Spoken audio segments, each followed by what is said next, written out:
Ashante, mon chers. We are here for our weekly love message.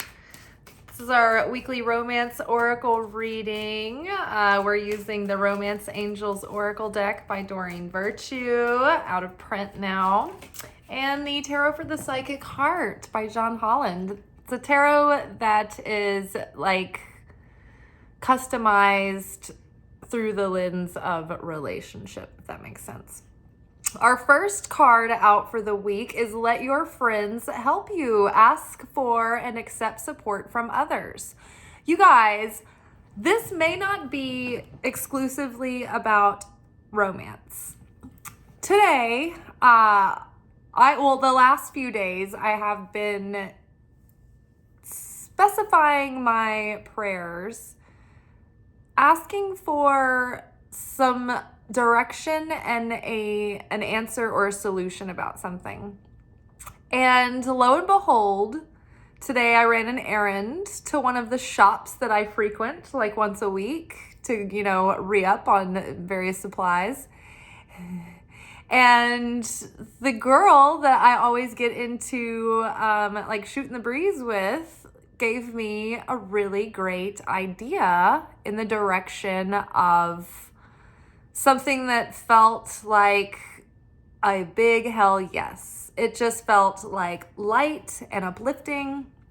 And it seemed like the answer that I was looking for. And this had nothing to do with romance, but we have a date set for Tuesday, a little business date to talk shop and just pick her brain, which is really great, and I'm excited about it. But I asked for another sign, a synchronicity, to show me whether or not it was like a yes, a go ahead, because I was like, this is where I was at with my prayer with the Creator, because I'm working on being decisive and owning my decisions. So I was like, Creator, I want to be in alignment with your plan. I am feeling very positive and like going forward with this this option or this possibility. And if I am making a mistake, then please, give me a feeling or a pretty clear sign.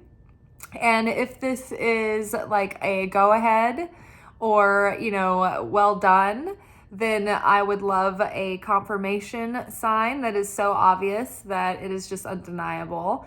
And if I don't get either, I think I'm just going to go ahead with it and just consider that figure it out for yourself and own the results. And so that's kind of what I decided. And I went out into the forest for a really long walk, which is usually very ripe for signs and synchronicities because there's all kinds of animals and plants and all kinds of things out there, mushrooms. And so my sign, I said, I wanted to see an owl. And if I didn't, and it wasn't just like, oh yeah, see an owl in the distance. I was like, that's not really good enough. Like, I want it to be an up close and personal owl. Maybe even leaving me a feather, because I think that the owl also was synchronistic with some of the things that was related to the thing in question. And I was like, I can't just hear an owl. Even if owls go apeshit, I have to see one. It has to be a poignant moment.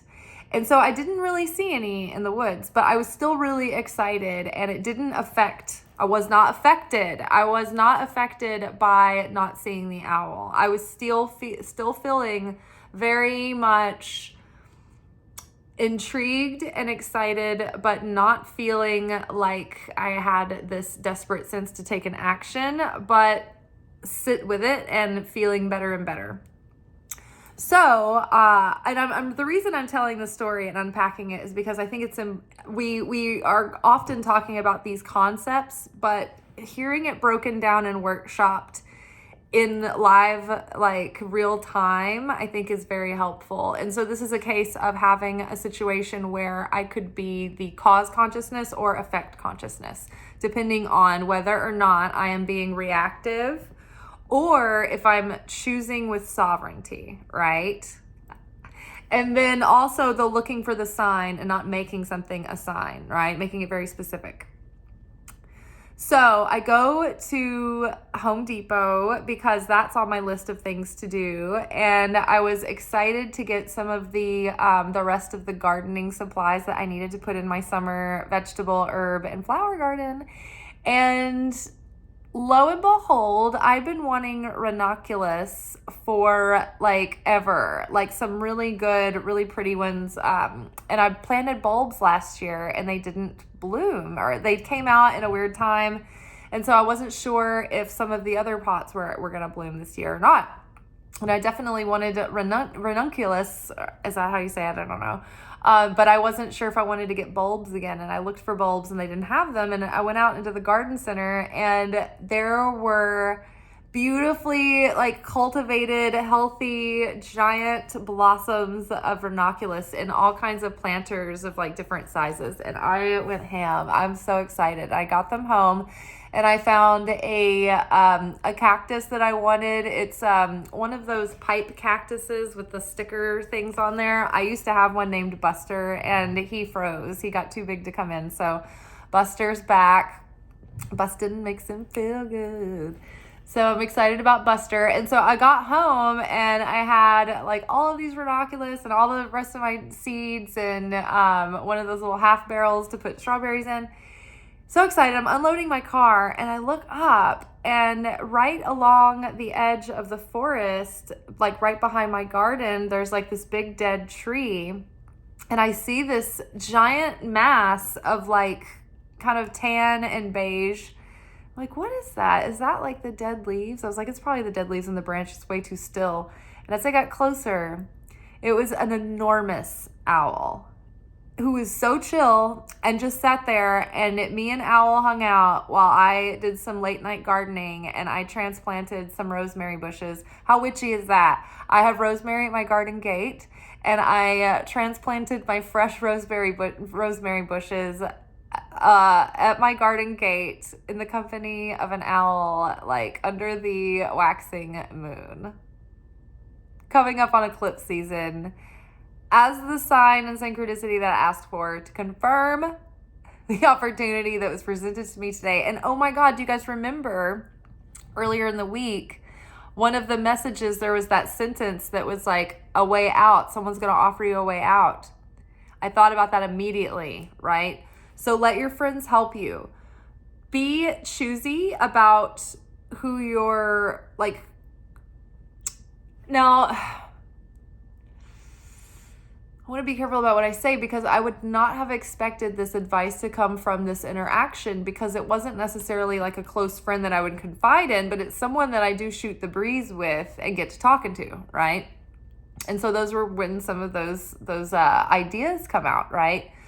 But you don't want to go and talking to everybody. That's the another Kabbalistic concept that we were talking about is that not talking about the manifestation. That's why I'm trying to talk about it without saying anything about what it is or giving any detail away.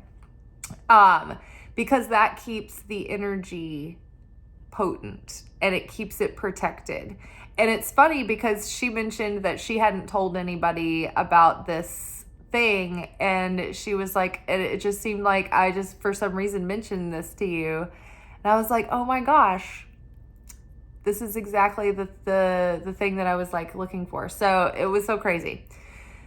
So having said that, let your friends help. Just be relaxed and surrender. I wasn't obsessively looking in every like tree for an owl. I just went on my walk and let that be that. And then I, drove around and did my errands and forgot all about it. And then I didn't even think about it again until, boom, there's that enormous owl sitting there and it didn't fly away. It didn't like get disturbed or like, anything. It was just like, cool, I'm just going to sit here and chill. And I mean, it stayed there the whole time, like probably 30 minutes till I went back inside, and it could still be out there for all I know. So let your friends help. Be willing to be open-minded and receive information that you may not be expecting. Okay, what else do we need to know? And Venus rules money and love, security, relationships, all of those fall into Venus. And so in a way, I feel like this is sort of like our Venus ruled reading for the week. Romantic feelings.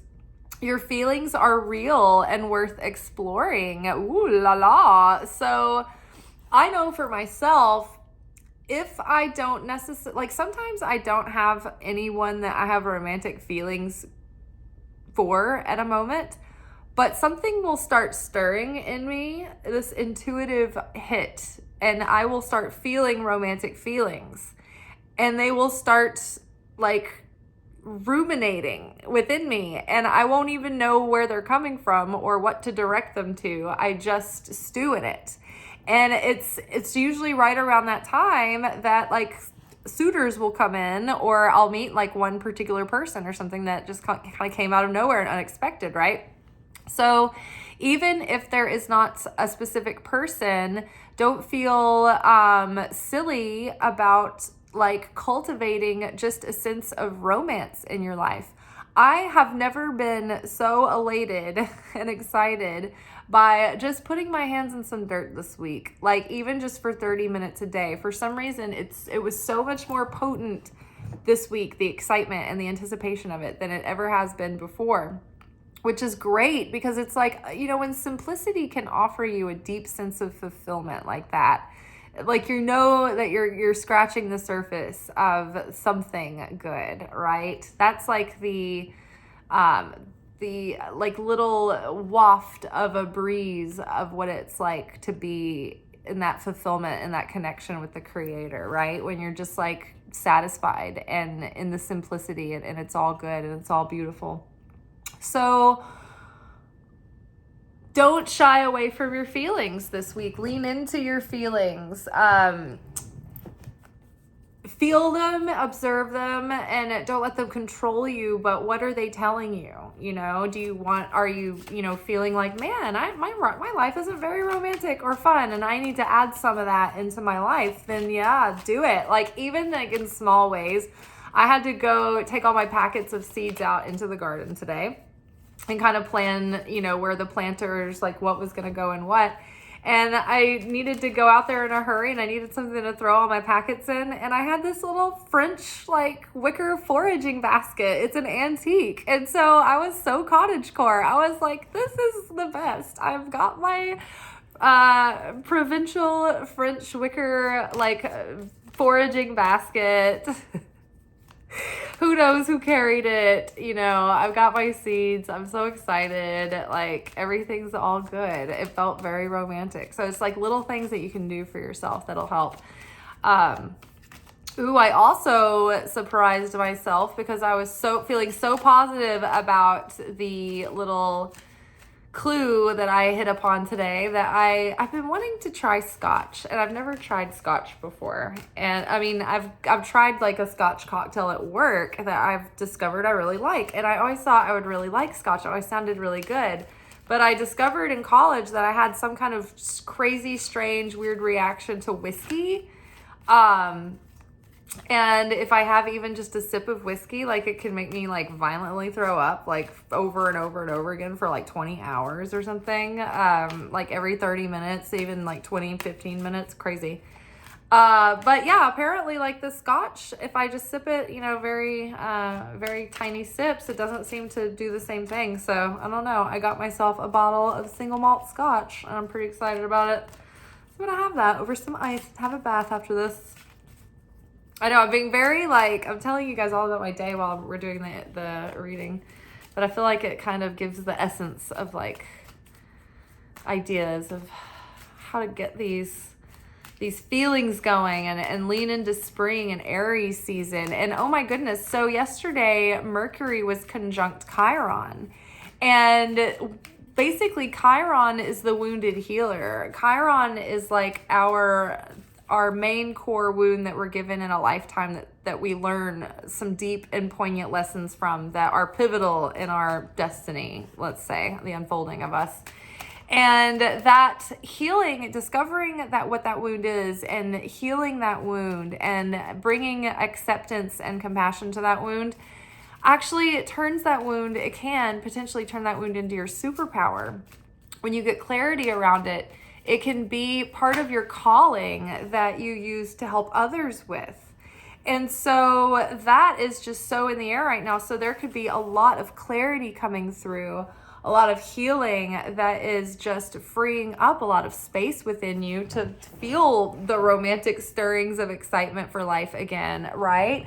And maybe that, unlocked some energetic, blockage in the cosmos that allowed for, or that is allowing for this week to come for messengers and, divine messengers and friends to come and give you advice and point you in the right direction. Healing family issues. So mother healing was on the board for our weekly manifestation reading. And so this may not be like limited to healing your relationship with your mother. Like you might be healing the relationship with your mother, but it might extend into your perceptions of motherhood, period.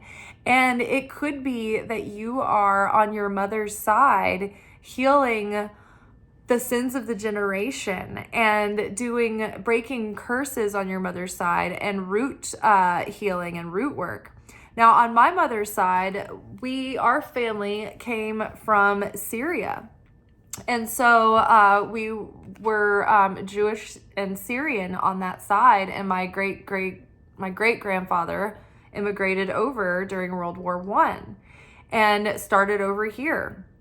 And so who knows how many generations of women in my family had very little independence and freedom as far as being outspoken and, being able to say what they wanted, right? Because, the times are changing and women are becoming more liberated. But even in the United States in the 1970s, women couldn't even have their own credit card without their husband's co-signature, or like their dad. So it's so crazy. So yeah, the fact that I am, a single woman living on her own, having graduated college, followed my dreams, even though they were not traditional, have been a freelancer, have been an entrepreneur, have been a creative, have been outspoken and against the grain, and learned how to essentially fend for myself. That is something that I might be one of the first women in my family to have done this. Not to mention taken on consciously the healing, right? So this is the example I'm giving you guys, is that you could, at the stage of your life right now, not only have been healing for you, but also doing something that is pushing the edge of what has ever happened in your family and your bloodline before. So that is very powerful and opens you up to a greater destiny, right, to be written for you. Your love life benefits as you forgive your parents. So yeah, that's kind of part of the preparation that lays the foundation for healthy relationships. It's like understanding, your parents were young and they didn't have the tools and the know-how that even we have, that we're exposed to just in popular culture, right? So forgiving them, they were young, they were building and struggling and didn't have the wherewithal that they do now when you were growing up. And that's when we get all of those childhood wounds that are in our soul assignments for this life, right? So realizing that it was always meant to happen and that your parents had to play the part, and you have to play the part for others in life, right? And possibly your children. You will also inflict wounds on your children that they will blame you for and then not blame you for, and do the work and the inner work. It's just this circle of life. But healing the family issues, it does help you see where you observed certain relationship dynamics, what you observed about them, and how that kind of informs your assumptions about how relationships are. And so that helps when you can observe those kind of assumptions. You can be like, oh, I can question these. I can, push back against my limiting beliefs and discover what actually is the case, right?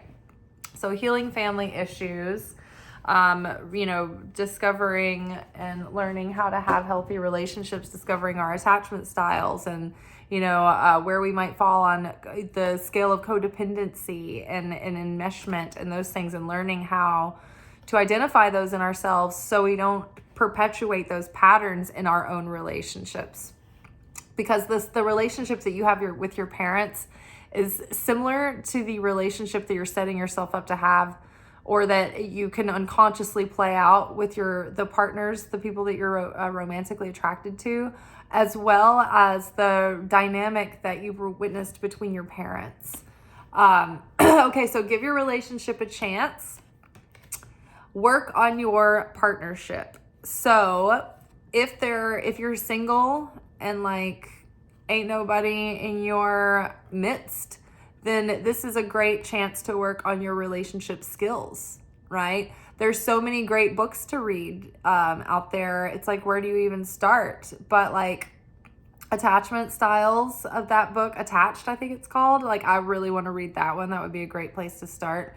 I'm finishing up Esther Perel's Mating in Captivity. There's, the 4 love languages, that book, or if that, is it just the love languages, I guess. Men are from Mars, women are from Venus. Getting the love that you want, that's supposed to be a good one. There are so many great books that you can read to help prepare you to have relationship skills. So in the meantime, if there is someone that you are like maybe in the early stages with or uncertain about, maybe there is potential there. And maybe you need to give it a chance before you call it, yay or nay. But in order to give your relationship a true chance for success, we need to take it slow, and we need to be intentional about pacing and, how quickly we let people in, and, and we need to give ourselves a chance to have that relationship that we envision. So that means that if we understand that someone that we might be seeing is probably not going to be the one that's going to be ticking those boxes, then just go ahead and let them go on ahead into their own storyline, and give the relationship a chance that you really want, that you've held on this long for, right? That you've prepared yourself for. Don't settle at the last minute because you got antsy or panicked, right? So give it a chance. Take your time. Really get to know people before you jump into commitments. And even if it's for sure it's 100% the right person, you're like, I know we both are in on this. We both agree, like we want this. Still take it slow, because that builds a better foundation, and it builds more like respect and appreciation in both partners. But it also prevents that 3-month panic thing where everything's been going way, way fast, and everybody's been in the height of like the honeymoon phase. And then one or both people, usually the guy, gets like panicked because it all happened so fast and they've let their routines go. And and they feel like it snuck up on them before they had like a conscious choice. So that's why that happens. Or many times that is why that happens, is that, oh, everything was going so great, and it's been like 3 or 4 months, and all of a sudden it's just like he panicked and pulled away. It's that. So just pace things slowly. Slower is better, because then you don't get in too deep with someone that you're like, ultimately this is not going to be a good idea, and then you aren't tied up and miss the right person. Finances and career. Financial issues are a factor in your love life right now. And like we were saying before, they're interrelated. They're both ruled by Venus, and the amount of money that we're capable of making is a reflection of our self-worth and our ability to receive and our ability to feel deservingness. And our ability to receive love is a reflection of our self-worth and our readiness to receive love, right? And so if we're having like severe financial issues, or that isn't like fully worked out, or maybe it's just that there's some opportunities that you need to focus on right now. But I mean, like, your love life is going to be a lot easier if money isn't like, if you're not in survival mode, right? And so healing money issues often alleviates a lot of the problems that come in relationships. And then, understanding like what kind of like money beliefs and values that you have that are going to affect the kind of relationship. Like, you need to know what your money values are and how you like to use money and direct money, and like what your lifestyle is with money before you enter into a relationship. Some people want to split everything down the middle. Some people don't. Some people want their own bank accounts and then they have a household shared account or whatever. Everybody's different, but it's good to know how you feel and where you sit with things and what your values and goals and plans are, so that you can have these kind of discussions with the other person. Because, another thing is too, you want to be an adult when you're getting to know someone. And it's like, yes, that's you love goes a long way, but if you're in the beginning of something with someone and you find out that they have terrible issues with money and they have no interest in learning how to manage money or make money, or they have a bad like attitude around it, or they're like super frugal and you're just like, I like to have a little bit of freedom, or maybe they're too like lavish and you're more practical and you like to spend your money strategically. These are things that you need to have in common with someone to have compatibility for anything serious or long term. So get your money issues healthy. That's always something great to work on when you're not involved with someone else. I mean, this is always something great to work on anytime, but especially if you're not involved with someone, like focusing on building relationship skills, self-improvement, and improving your finances never hurts, all right? And it always sets you up to be even more successful within a relationship. All right, let's get a quick clarifying card on each of these. So let your friends help. So detach and rest and reconsider. So 9 of Wands, it's like we're at the end of this pattern and it's just like, oh my gosh, it's like we don't even have the steam to keep going, and we're almost to the point of just giving up. It's like, how much further up this mountain? And it's like, don't give up yet. Don't give up on yourself. Just rest. Put your mind on something else. Get your head straight, and then you will have the endurance to keep going. Detach. 11 is usually the Justice card, but this looks suspiciously like the Death card in this particular tarot deck is different. It has some differences than traditional. No, it is Justice. Okay. So keywords: reflect, accept, decide, clarity, responsibility, and fairness. So let your friends help. This was clarity on that. It's like, okay, so don't give up on yourself. Don't throw in the towel. Just rest, get your head straight, get your heart straight. Let your friends help. You're overcoming major patterns. Reflect, accept, decide, clarity, responsibility, and fairness. Sometimes our ego prevents us from seeing events clearly. It's time to detach emotionally from a relationship or situation so that you can take a step back and reevaluate. Reflect on how the relationship is working. Is it satisfying? What role do you play in its harmony or disharmony? An honest appraisal is required in order to gain clarity and help you better understand what might need to be done in order to improve it. This is true even if the relationship is already a good one.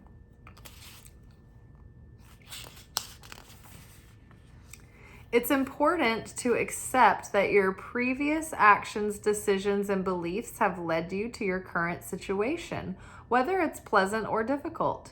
We do steer the course of our lives, although often without conscious intent.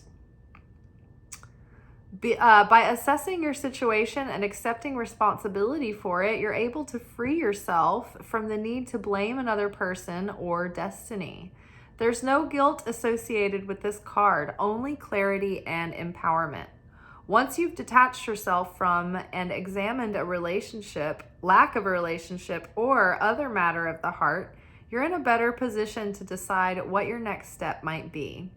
Remember that the detached card knows no ego. Decisions arrived at as a result of drawing this card must be fair and balanced for everyone involved. I accept the role I play in creating relationships and my life. Justice. So yeah, this is like, don't give up on yourself, and then take a rest, take some time out to get some clarity and think things through. And then, look at things in a balanced way. And then once you have clarity, be decisive and make that decision. All right, romantic feelings. What do we need to know about romantic feelings? Moving on. So looking for, this is 8 of Cups. Knowing that your feelings are valid and worth exploring, paired with 8 of Cups, means that we're moving on towards something more meaningful and fulfilling. And so this is like saying, I deserve real love, and I'm willing to do what it takes to find that. And my feelings and my needs are valid. And, I'm not going to settle for less than I know I deserve. I'm not going to settle for a lackluster, warm body situation that is just a filler because I got bored or lonely kind of thing. It's like we want to hold out for the real deal. So we're moving on from things from the past that just didn't deliver, that weren't enough, that weren't sufficient. And we're moving on because we're ready for something that's meaningful and deep and something of long lasting value and depth. Okay, clarity on healing family issues. Healing family issues. Really excited about this scotch. Got some good cheese too. Ooh, manifest. So the more that we heal these family issues, the more it's going to add to the power of our manifestations. So when we sacrifice the ego, when we die to ourselves, which is, we're in that season, right? We're approaching Easter. And in the Lenten time, Jesus was tempted in the desert. He was in the desert for 40 days fasting, and he was tempted 3 times. And he kept passing those tests and being strong in the face of temptation. He said no to power and greed and all the ways that the devil tempted him. And so it increased his power. And so when we can overcome the ego, when we can say no to the temptation, it breaks open this layer of negativity and releases that energy, and it's then directed into blessings. Or it's like, think of it this way, you have to redirect that into something positive, right, that can grow from it. It's like when you are fresh out of a breakup and you're on the high of the adrenaline of having everything fall apart and having to face oblivion, and then just being determined to look into the precipice of nothingness and then run into it head first. And it's like you have this edge where you're I'm gonna work out, I'm determined, I'm gonna take over the world, and take on the world. It's because you're taking that sadness and that fear and that uncertainty and that doubt and that devastation, and you are using that raw motivation and potential and energy, and you're focused and you're putting it into something, and you're getting revenge bod, and you're getting like clear on your career path, and you're doubling down on your like healthy routines and all that stuff. This is like the montage of the chick flick where she's like getting like sliding doors when Gwyneth Paltrow is like opening her consulting business, and she's like painting, and like she's getting over that terrible relationship, and it's like all like fueling into like her success that she's building. So that is exactly what's happening. The more that we heal these ancient wounds, it's like the more it releases this miraculous power that is then channeled and helps us. Not only that, it's like when we are releasing that negativity, we're raising our vibration, and we're gaining affinity with the light, right? And so we're connecting with those miracles because we're resonating with them. And then let's see. Healing family issues. Okay, let's get a little clarity on give your relationship a chance. This one really stood out to me.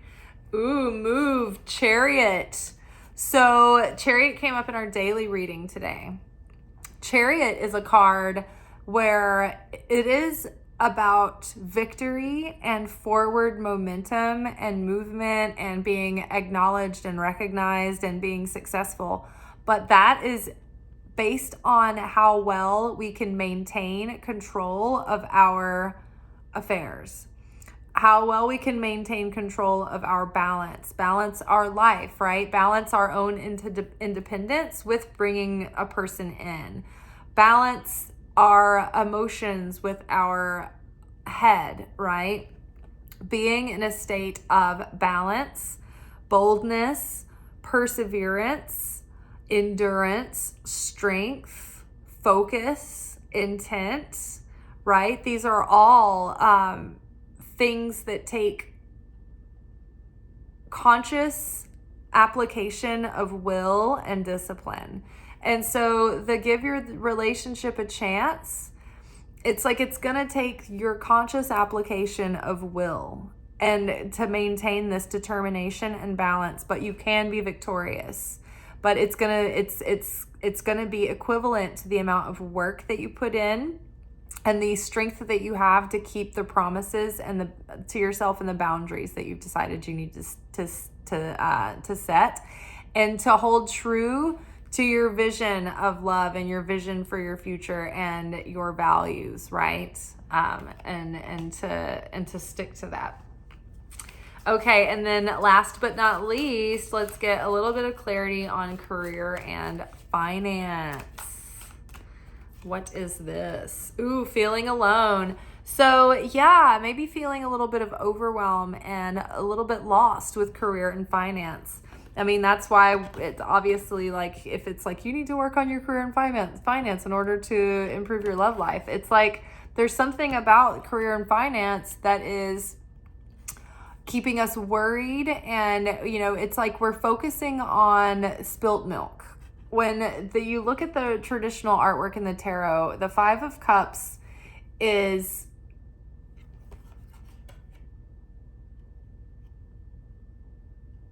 this the five? No, it's the Five of Pentacles. The Five of Pentacles is people who are sort of like left out in the cold, but they're right outside of a church with a warm window, and it's like they can take sanctuary. There is provision for them. There's spiritual provision. There are opportunities, but they feel very feeble. They feel left out in the cold. They don't feel they're tattered, and they like have crutches. They're kind of like ill and poorly. So, and that is perpetuating a feeling of isolation and disconnection, right? And loneliness. It's hard to get out and meet people and socialize if you don't have the budget to do it. It's like, it's hard. There are free things that you can do, but it does help when you feel like you have money to kind of like go out and meet up with people, right? Without sweating it so much. You got like enough money to go out and like be able to have a good time without worrying so much about it every week. So, and that takes being focused on your money. If you are getting into a relationship that's growing, there's going to be things that, can come up, like that are going to cost money, but it's going to be great and expansive, like trips or, you know, a marriage or a wedding or buying a house or something like that. So having money issues can put a damper on your hunt for love. And so, you know, it can make you feel like almost left out or like you're not as confident to jump in the game. So don't let that hold you back. Be, you know, socializing in ways that you can in the meantime, but don't let this slip. Don't let yourself stay stuck because you're overwhelmed about finances. You know, taking one small step at a time begins to alleviate the overwhelm and that analysis paralysis. And then do what I did. Pray to the Creator, like morning, noon, and night, basically. But like, you know, every night before I go to bed, I mean, that's one of the questions that I'm asking, right? It's giving me guidance. Like, what can I do, you know, to improve these situations? Like, Creator, only you have the power to improve this. Like, direct me, show me, you know, I'm willing. And then answers will come when we let go. And maybe they'll come through friends or friendly faces around the neighborhood, right? All right, y'all, that's it for tonight. I'm going to be having some scotch and having a bath and some delicious food. And I've been watching Trailer Park Boys on Netflix. I don't know if you've ever seen that show, but it is one of my favorite comforting shows that has 1 million episodes and 1 million seasons. And it's just an easy watch. But it's a group of like these rascals who are always up to small petty crimes, but they're very sweet, loyal friends with some fun nemesis that they get up to offbeat hijinks with. All right, y'all, take care. Be good, but not too good. Ciao.